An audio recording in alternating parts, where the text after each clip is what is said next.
अब मैं इसे थोड़ा नेशनल पर्सपेक्टिव में बात कर लेती हूँ। पहला सवाल तो ये विजय जी कि जो भारत के लिए एक चिंता की स्थिति दिखाई देती है कि भाई हमारे पास पेट्रोल का तो अच्छा खासा स्टॉक है, कोई चिंता की बात नहीं है।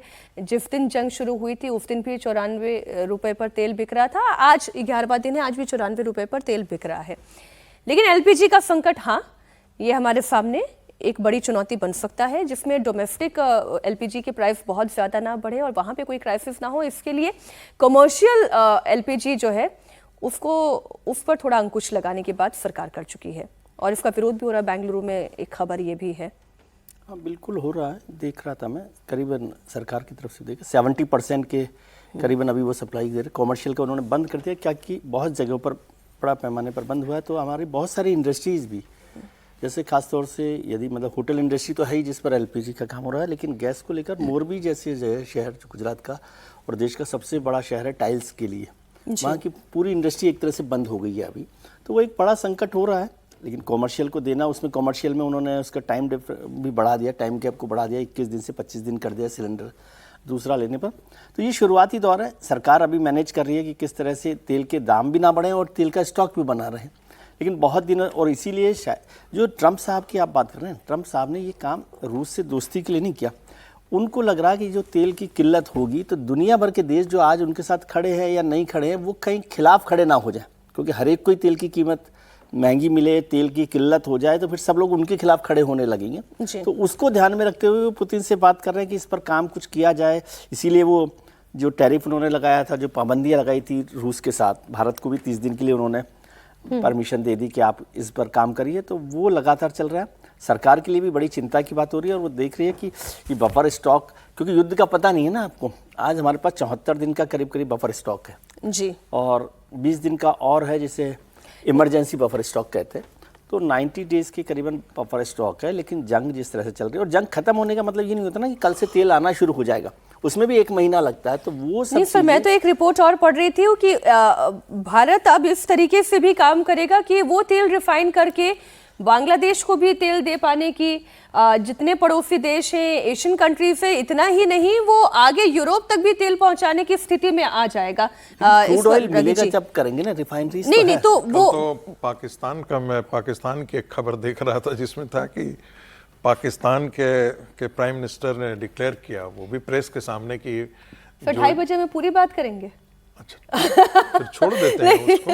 लेकिन तेल संकट से जुड़ा हुआ है जी, जी। कि कोई गाड़ी नहीं, नई गाड़ी नहीं खरीदी जाएगी। जो पेट्रोल है वो अब जो कंजम्पशन जो करते हैं ऑफिसर्स, वो आधा हो जाएंगे।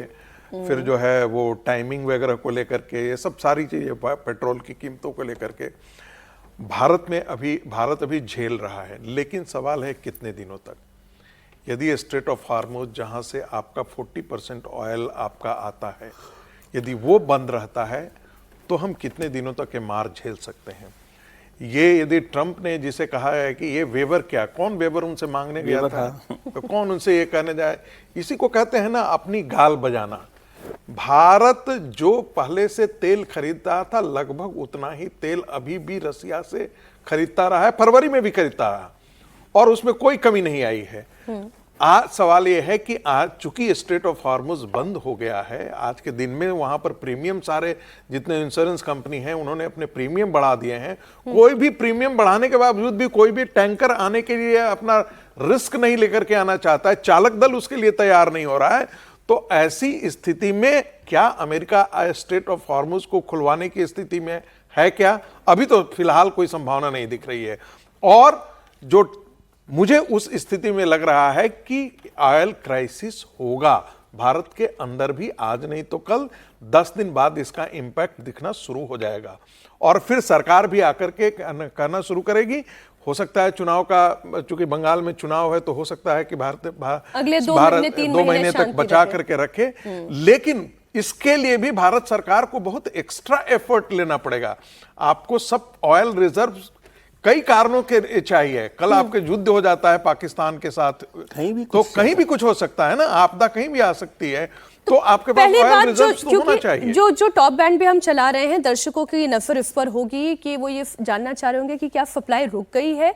नहीं, अभी सप्लाई नहीं रुकी है।